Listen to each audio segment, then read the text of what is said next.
aí a imagem de André Luiz, que nos dá um certo respeito, conforto. Para mim, é um herói, porque primeiramente, ele propiciou primeiramente que nós pudéssemos ter estas notícias da vida espiritual, da vida astral. E André Luiz teve uma experiência muito forte na região do umbral. Ficou um período de 8 anos neste ambiente trevoso, necessitando ele, e ele conseguiu concluir poderosas verdades. Uma delas é o seguinte: segundo o capítulo Zonas Inferiores, do livro Nosso Lar, primeiro capítulo, ele diz o seguinte: acendei vossas luzes antes de atravessar a grande sombra. Buscai a verdade, antes que a verdade vos surpreenda. Suai agora, para não chorardes depois. Então, amigos, o André Luiz, este mentor, está convidando cada um de nós para acendermos a nossa luz. Lembra, Jesus, brilhe vossa luz diante dos acontecimentos e que possamos entender que este mentor está próximo da gente, nos ajudando.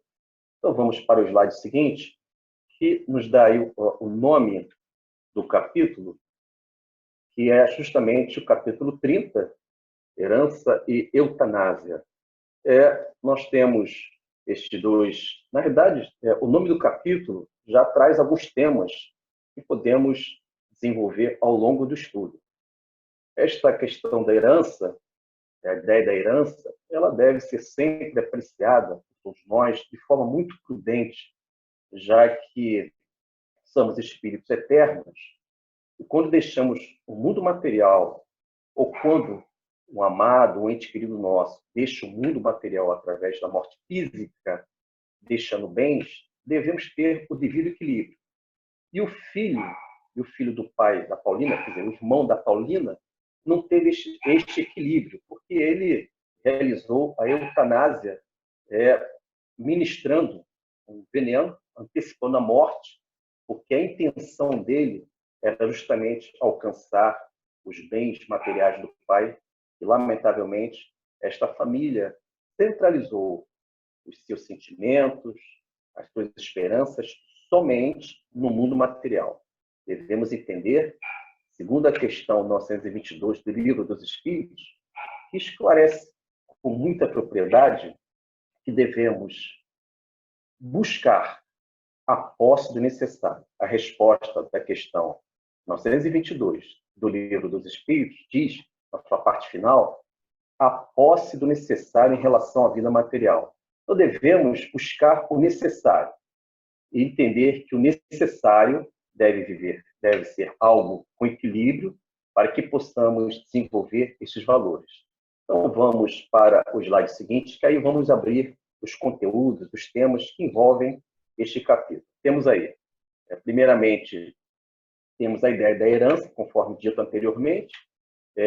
Nós não devemos centralizar a ideia de herança como valor único, entender que qualquer bem material ele é transitório nessa instância do mundo corpóreo.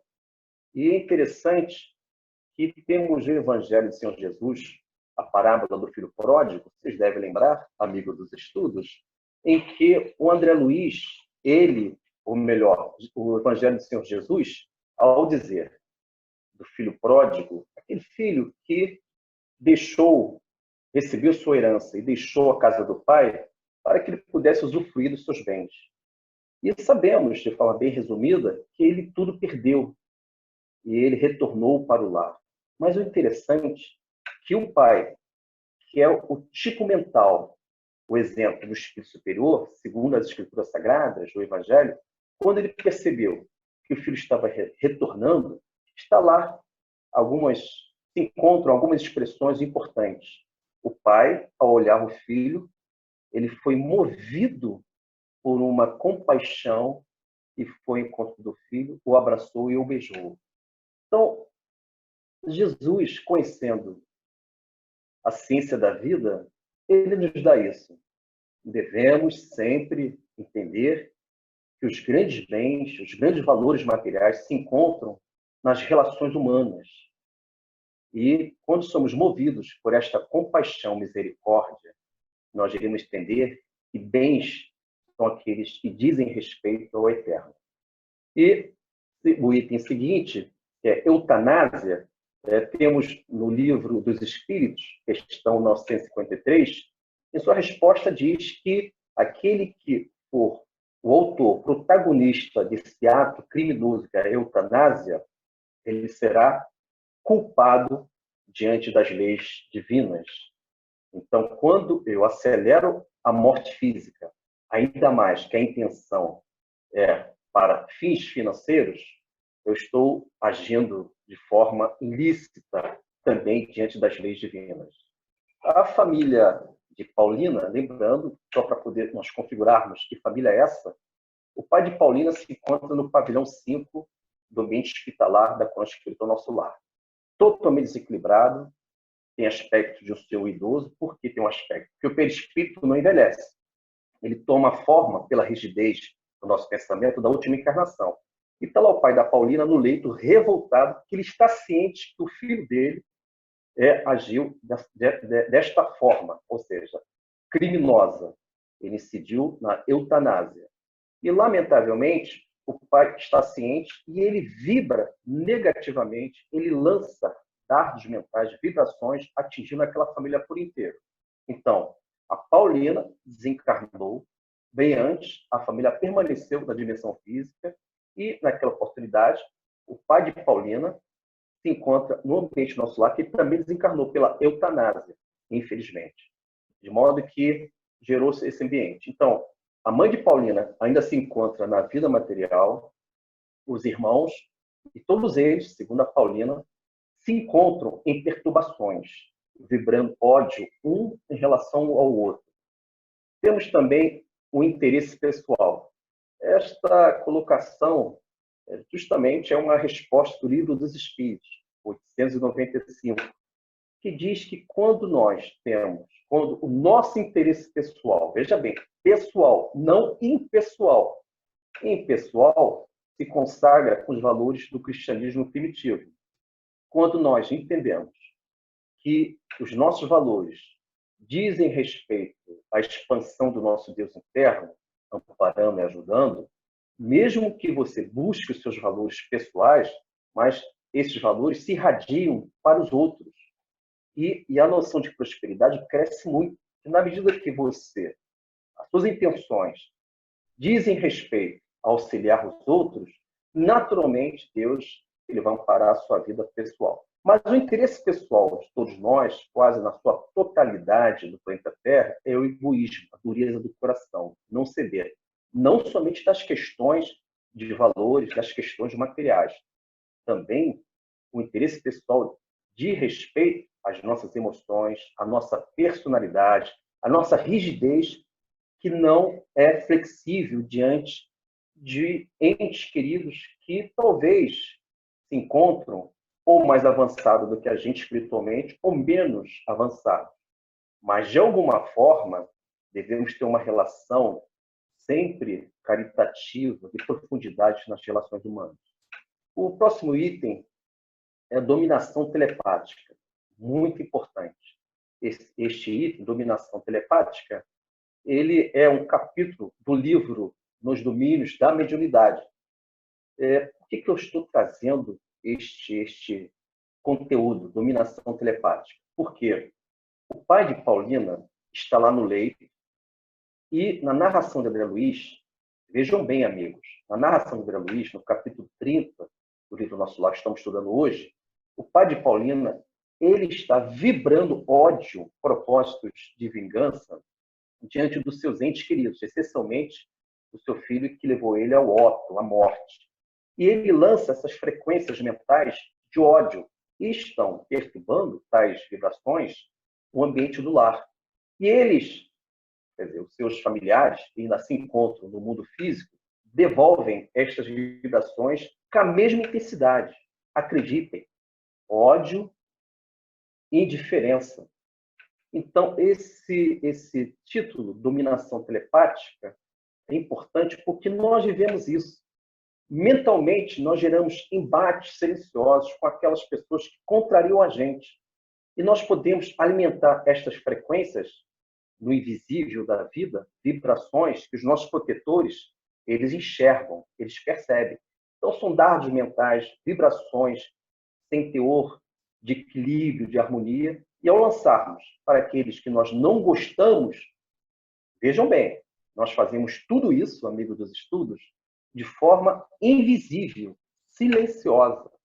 Então, a dominação telepática, ou seja, por telepatia, pelo pensamento, eu vou gerando embates perigosamente. E estas frequências, segundo Aulus, no livro Nos Domínios da Mediunidade, ele diz o seguinte: estes embates vibratórios à distância, eu vou estabelecendo frequências baixas e eu posso prejudicar a minha saúde mental e, acreditem, física. Então, às vezes, a minha imunidade ela se declina, ela deixa de ser uma saúde, um valor de vigor no nosso organismo, porque a minha mente está sempre no embate. Por isso que eu estou apresentando este tema. Se porventura cada um de nós estivermos nas mesmas situações, numa proporção maior ou menor diante da vida, tomem cuidado no tocante ao meu pensamento. Às vezes eu não concordo com aquela pessoa, pode ser o meu amado, a minha amada, meus filhos, meus cônjuges, mas naquele momento, quando eu não concordo, eu silencio, devo provocar em mim um bom refúgio na oração, para que eu não estabeleça esses embates mentais. Eu vou jogando dardos mentais, frequências vibratórias, ao encontro daquela pessoa que me contrariou. E diante disso eu posso adoecer. Então, eu recomendo a todos que este conteúdo são conteúdos coincidentes com o capítulo de hoje. O item seguinte, rigidez de caráter. O pai de Paulina, ele se encontra revoltado no ambiente hospitalar da coluna espiritual Nosso Lar e está lá diante dele. A Paulina, sua filha, que antecedeu a desencarnação, está o André Luiz e Narcisa. E ele está revoltado, o pai da Paulina. Então, ele caracteriza, ele apresenta como personagem de estudo para todos nós, rigidez de caráter. Qual é a preocupação da rigidez de caráter? Eu nego, me isolo na condição de autossuficiência que não existe. Eu me sinto completo nos meus limites evolutivos. Eu não tenho condições de resolver tudo. Eu preciso de outros. Na rigidez de caráter, eu fecho, eu anulo, eu me isolo, eu me torno uma ilha mental, em que eu não quero ter contato com ninguém.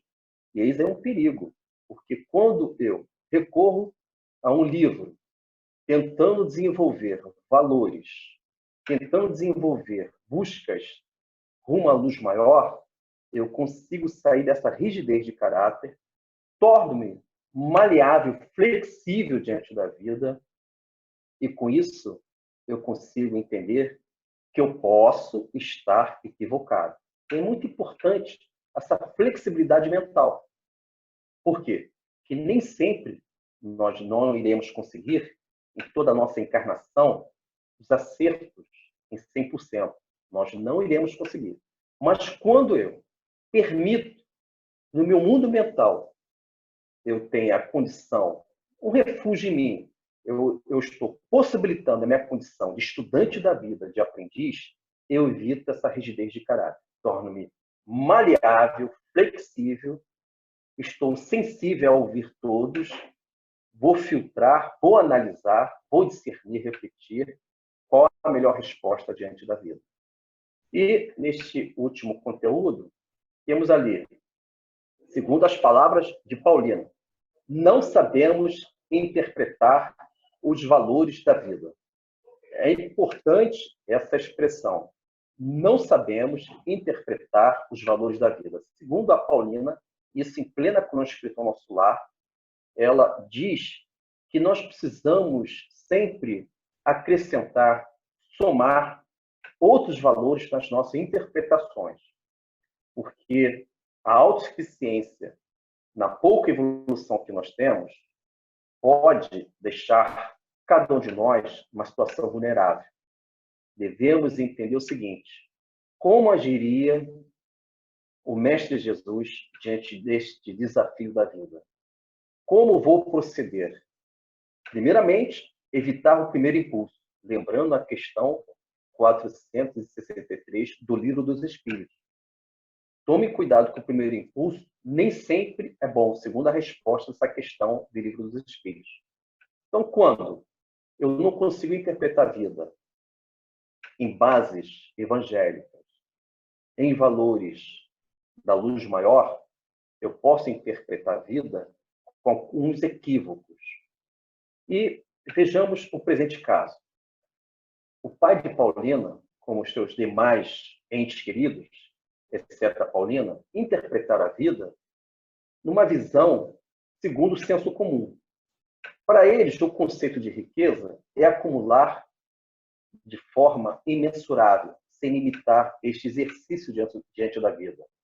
É claro que devemos entender que o empreendimento, desenvolver a prosperidade material, todos estes movimentos são importantes, mas não como valor único da vida.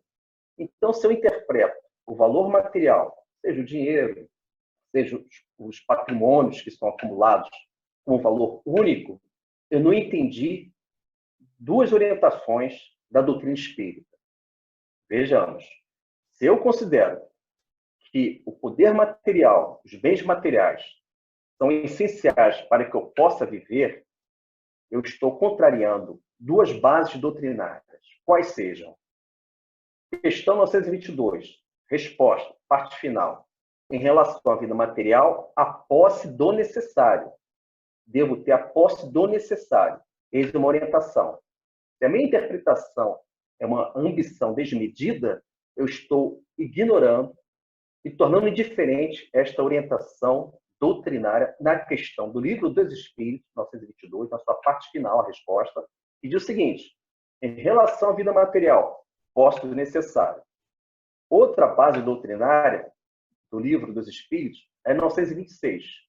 A doutrina espírita, com esses conteúdos inteligentes, oferecem para todos soluções lógicas profundas, eternas, imortais. A 926 conceitua, amigos dos estudos, o que seria um homem rico. Vejamos, segundo a resposta, uma parte da resposta, aquele que tem menos necessidades, eis o mais rico. Vou repetir. Segundo a questão 926, uma parte da resposta diz o seguinte: o que menos necessidades tem é o mais rico, eis o mais rico. Ou seja, a minha riqueza ela tem uma relação direta, espiritualmente dizendo, numa visão superior, serei rico quando eu tiver menos necessidades. Vamos pensar no inverso. Muitas necessidades imaginárias, eu vou ficar pobre para o mundo espiritual. Então, amigos, vamos avançar no slide seguinte, para que nós possamos nos alimentar destas esperanças. E essa etapa do estudo, são chamados fragmentos do capítulo, nós iremos nos aprofundar diante dos pensamentos dos mentores. É importante nós procurarmos meditar no tocante ao pensamento dos mentores. Por quê? Quando nós ficarmos diante dos desafios da vida, dos nossos dilemas, como resolver? Eu tenho que ter formação, porque tudo é questão mental. Antes de eu me manifestar no mundo objetivo, no mundo concreto, a minha mente ela vai elaborar a solução. Quem sabe se nesta solução tem um toque, um acréscimo do André Luiz, de Allan Kardec, ou de uma Mahatma Gandhi, ou do próprio Jesus, ou demais irmãos princípios luminosos. Eis a importância de nós estudarmos. As nossas decisões são decisões que precisam e necessitam do equilíbrio de forças. Bom, então, neste fragmento que nós estamos vendo nesse momento, é interessante que a irmã Paulina ela está diante do leito, diante do pai dela, todos desencarnados, é claro, na Crônica Espírita Nosso Lar, e naquela situação ela diz o seguinte: daqui deste leito, o Senhor envolve todos os nossos em fluidos de amargura e incompreensão, e eles lhe fazem o mesmo por idêntico modo. Vamos detalhar o nosso estudo. Amigos dos estudos do livro Nosso Lar.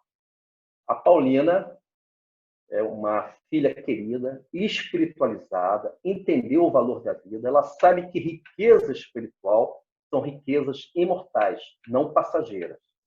E ela diz o seguinte, que o pai dela, está lá no leito, ele está lançando fluidos de amargura e incompreensão aos seus filhos, que ainda se encontram encarnados em nossa dimensão física, já vivem no mundo corpóreo, e eles vivem estas situações de desconforto, e muitas vezes melancolia, tristeza profunda, que são originárias das vibrações do pai que desencarnou, que está revoltado. Sofreu um assassinato, essa é a verdade, é eutanásia, e não perdoou. E a Paulina está tentando reconciliar essa família. E ela diz justamente isso. O Senhor envolve todos nós em fluidos de amargura e incompreensão. E eles lhes fazem o mesmo por idêntico modo. Eis aí o embate. Todos estão no silêncio, mas estão nos embates vibratórios. Então, é um alerta para todos nós. Às vezes nós não falamos, nós não dialogamos, mas estamos no embate mental. Por isso que a oração, a meditação, se ocupar mentalmente, são comportamentos importantes, porque permitirão que nós tenhamos um certo equilíbrio, uma harmonia mental. Então, vamos agora para o fragmento seguinte, o slide seguinte, e vamos ainda continuar entendendo o pensamento profundo da irmã Paulina. Eis aí, é importante.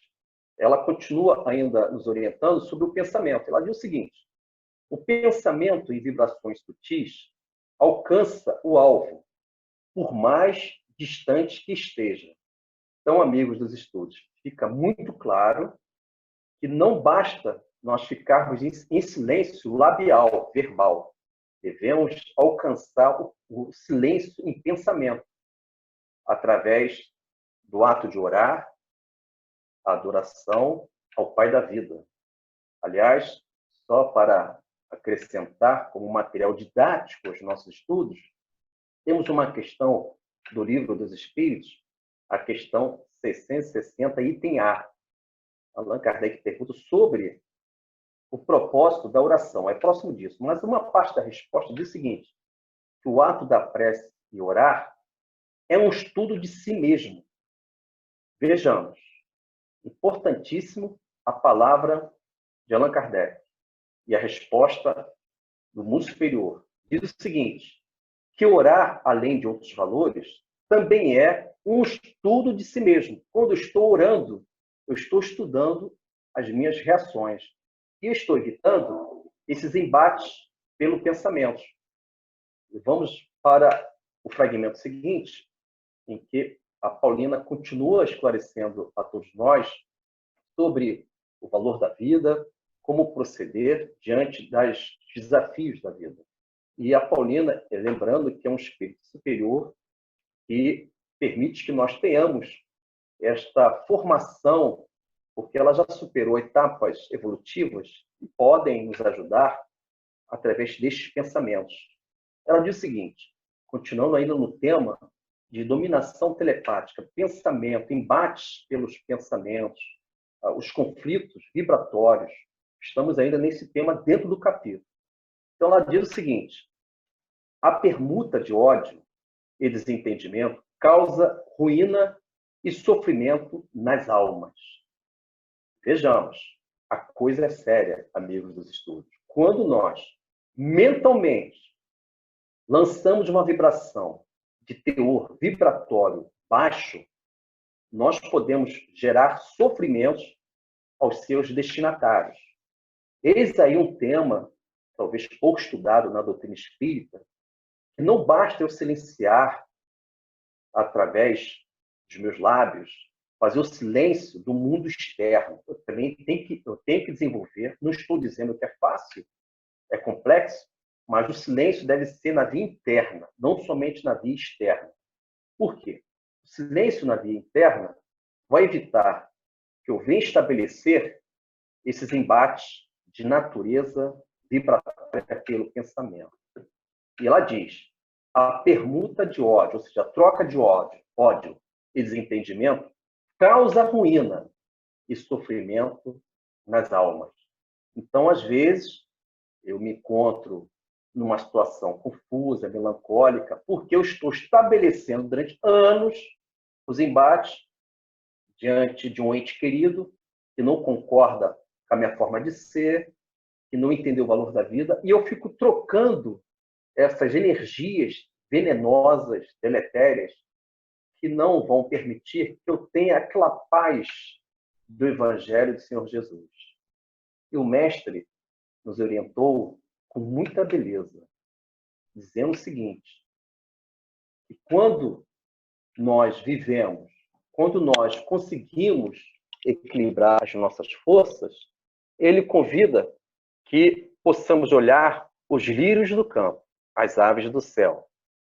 São passagens aparentemente simples no Evangelho do Mestre, mas quando Jesus convida que nós possamos olhar, perceber, contemplar os seus lírios do campo, é quando a sua mente deixou de gerar um embate com o outro, nós ingressamos mentalmente no mundo superior que reside em nós. Nós alcançamos a superconsciência. Lembrando o livro No Mundo Maior, a Casa Mental. Vocês devem lembrar, reitero sempre esse tema, esse capítulo, porque é um capítulo que abrange em todos os livros de André Luiz.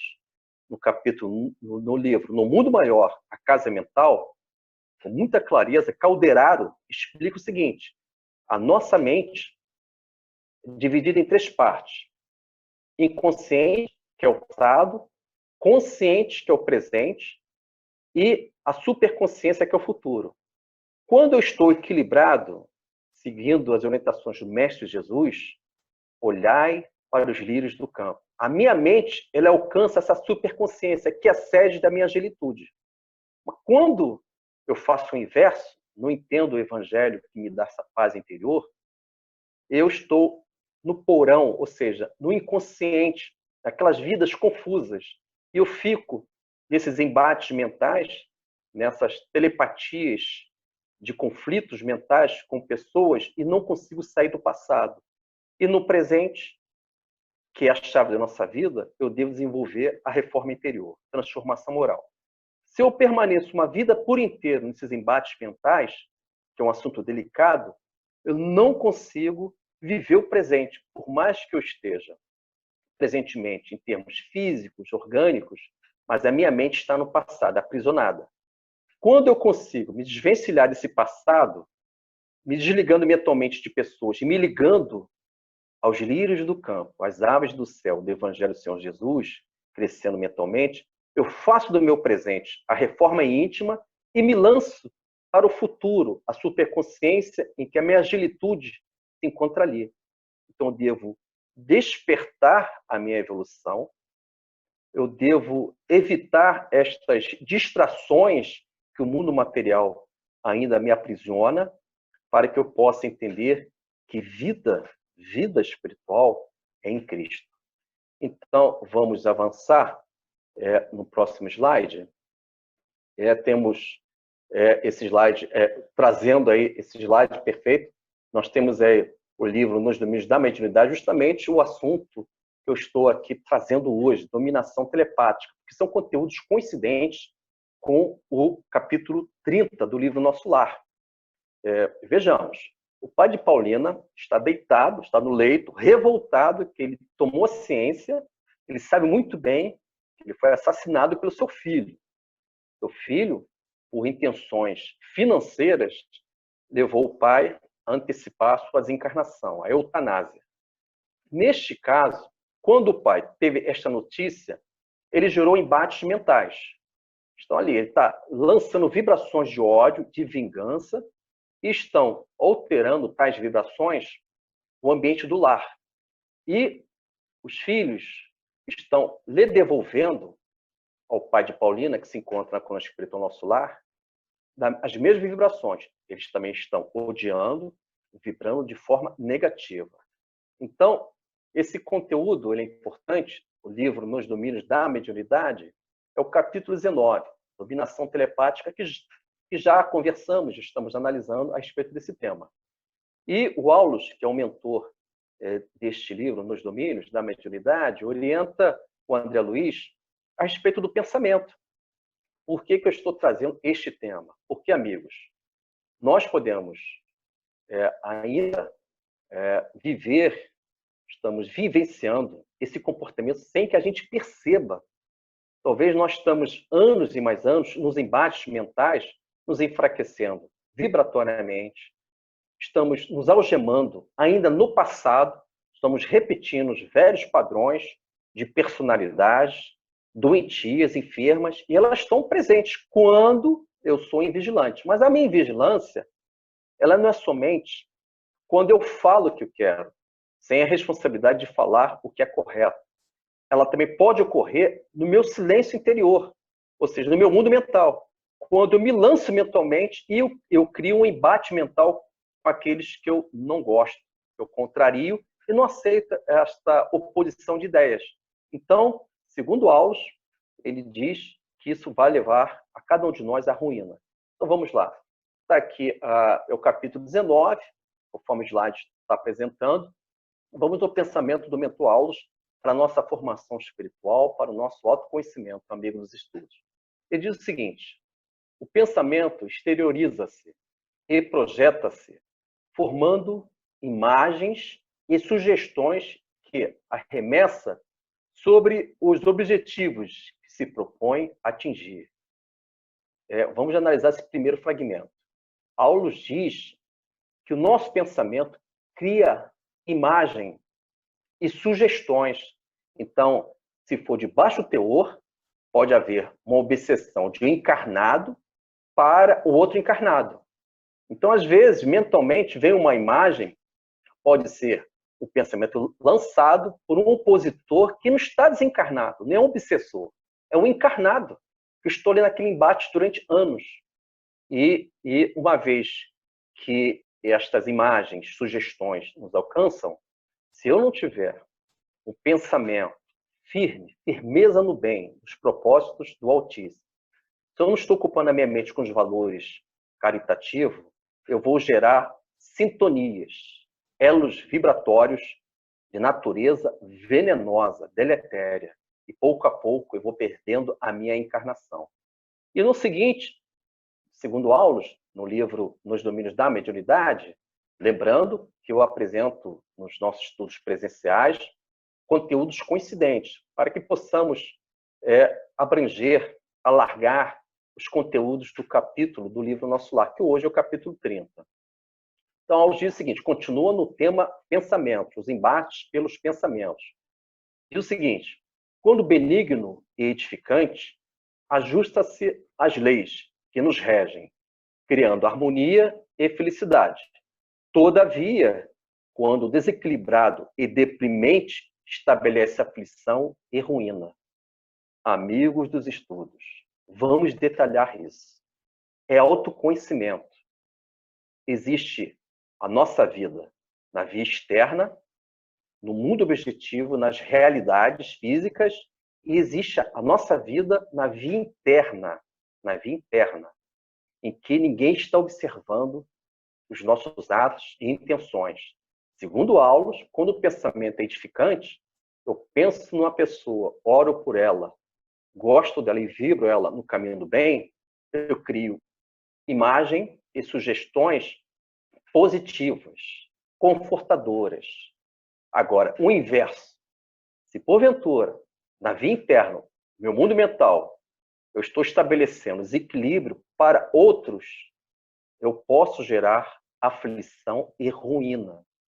Então, amigos, fiquemos com estas orientações do nosso Aulus, porque o pai de Paulina, ele está lançando dardos mentais, vibrações negativas ao seu filho, que levou ele ao óbito, infelizmente, a eutanásia, ministrou um veneno, ele estava próximo de desencarnar, e o pai percebeu, teve notícia que o filho injetou nele substâncias venenosas para antecipar a morte do corpo físico.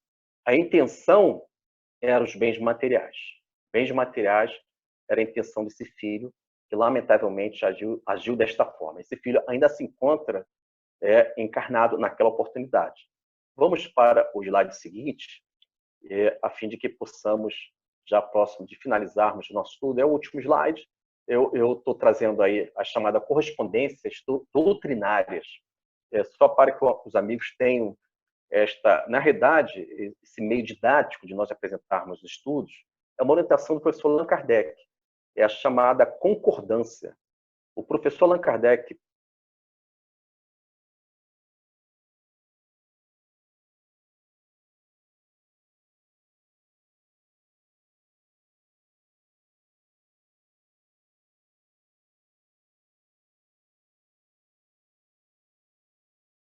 seria a concordância, é o que eu estou apresentando agora.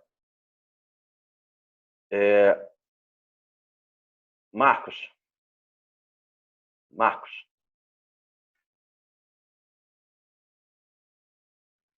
Tá me ouvindo? Não estou te ouvindo, não. Eu já estava... Posso voltar ao slide, então, agora? Você recomeça dele? Isso que eu já estou finalizando. Então, pode ser, pode ser. Porque é uma ligação. Tá, esse é o último slide, não é? Então tá, você chama como último slide, e aí depois que você terminar... Tá me ouvindo?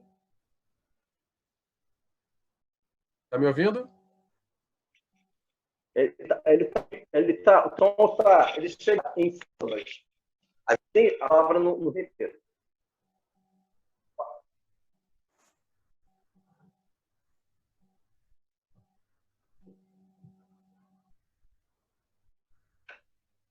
Vamos iniciar, então.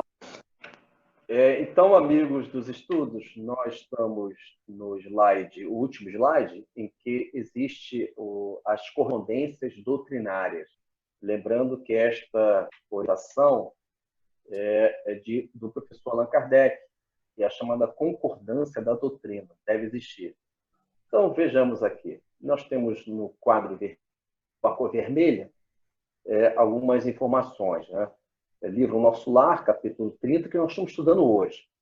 Temos a Paulina, que é um espírito crescido, já desencarnada, um espírito avançado, que faz parte desta família, e ela se encontra perante o pai, e o pai está no leito, revoltado, que descobriu que desencarnou, ela é eutanásia. O filho dele, Edelberto, ele injetou uma substância deletéria, venenosa, e antecipou a desencarnação do pai. Lembrando que estes minutos finais da desencarnação, da morte física, são importantes, porque todos nós, porventura, vivermos uma experiência da lentidão da nossa desencarnação, são momentos de profundas reflexões. E muitas vezes, naqueles minutos finais, nós conseguimos viver grandes transformações. Pode ser, mas são minutos, horas riquíssimas de introspecções, de diálogos das profundezas do nosso ser, em que eu deveria... Esse é o balanço que eu faço da minha vida, naqueles minutos finais, e nessa introspecção eu consigo estabelecer valores do meu espírito. A minha natureza espiritual sobrepõe a minha natureza corporal. É um momento muito rico. E o Edelberto, ele impossibilitou isso. Ele evitou que o pai dele pudesse ter a sua desencarnação de forma natural e repensar, quem sabe, os valores da vida. A Paulina, que, conforme já dito, é um espírito avançado, o pai de Paulina que está revoltado, que já está ciente que ocorreu com ele em relação às questões da sua desencarnação, que o Edelberto foi o homicida do próprio filho, lamentável isso. E temos aí, no item 1, livro Céu e Inferno, de Allan Kardec, diz o seguinte: Código Penal da Vida Futura. Esse primeiro item do Código Penal da Vida Futura, do livro Céu e Inferno, diz que, se porventura cada um de nós não conseguirmos desenvolver superações das nossas imperfeições, qual a minha finalidade ao reencarnar? Além das questões evolutivas, é superar imperfeições que eu não consegui nas vidas anteriores. Nesta última encarnação, eu devo estabelecer esta investigação destas minhas tendências. Investigar, perceber os meus arrastamentos e superar. Se eu não supero, eu retorno para a vida espiritual com as mesmas imperfeições, de modo que estas imperfeições elas impossibilitam o meu acesso a valores maiores. Então, o pai de Paulina e Edelberto, seu filho, eles não observaram esse primeiro item do Código Penal da Vida Futura. Vamos para o quadro 2, o Evangelho do Nosso Senhor Jesus, está em São João, capítulo 3, versículo 30. Importante, porque o nosso Senhor Jesus, ele nos ensina muito. E segundo João Batista, quando ele esteve com Jesus, ele falou o seguinte: é necessário que o Senhor cresça e eu diminua. Olha que beleza, amigos. É necessário que Jesus cresça em nós e que o meu eu ainda infantilizado, possa diminuir para que o Cristo interno aconteça. O pai de Paulina e Edelberto, eles simplesmente permitiram que os seus egos, que as suas infantilidades, pudessem prevalecer diante do seu Cristo interno. A Paulina não. A Paulina entendeu muito bem as palavras de João Batista. É necessário que o Senhor cresça e eu diminua. A Paulina diminuiu as suas vaidades, a influência do seu ego infantilizado e permitiu que o seu Cristo interno pudesse acontecer. O item 3, agora estamos no quadro 3, Livro dos Espíritos, Allan Kardec. Todos estes conteúdos são coincidentes com o capítulo 30 do nosso lar.